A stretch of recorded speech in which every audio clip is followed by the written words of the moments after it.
Thank you very much indeed.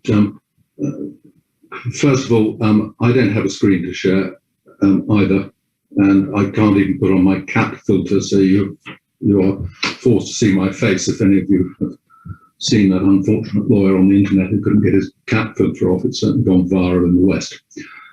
Just reacting to what Martin has said about Joe Biden, two things, one optimistic, one pessimistic. The optimistic thing is that Joe Biden was spotted in 2011 in, I think, can you see this now, in Chengdu? This is a book by, I think, one of your colleagues at Tsinghua, right, which is Yan Shuitong. Yeah.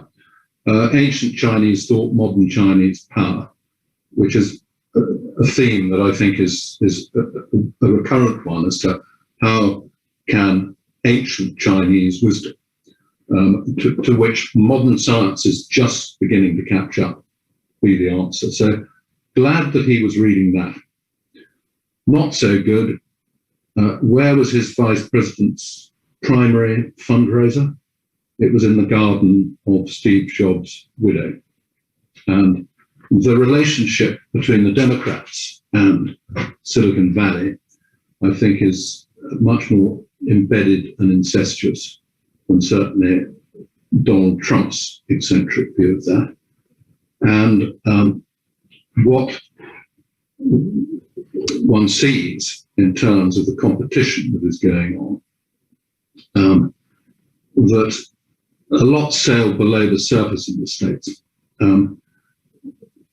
The America Invents Act was superficially there to stop patent trolls from buying intellectual property and using it in the courts to beat up genuine inventors.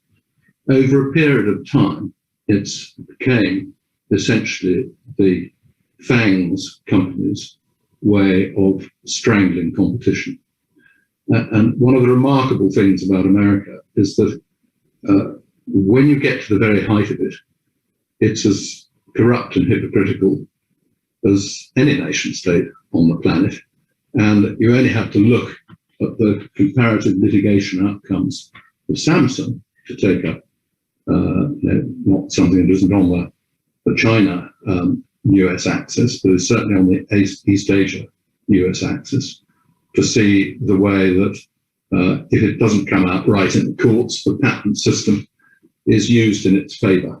So it'll be interesting to see how these conflicts emerge. And I come from a very different background from all of you gentlemen. I should begin by saying I'm very surprised and honored to find myself amongst distinguished academics. I've never been an academic. I've spent 40 years going around the world and either suing people or defending them. So I've learned about the world through conflict. And very, very, very pleased and honored to be here with all of you.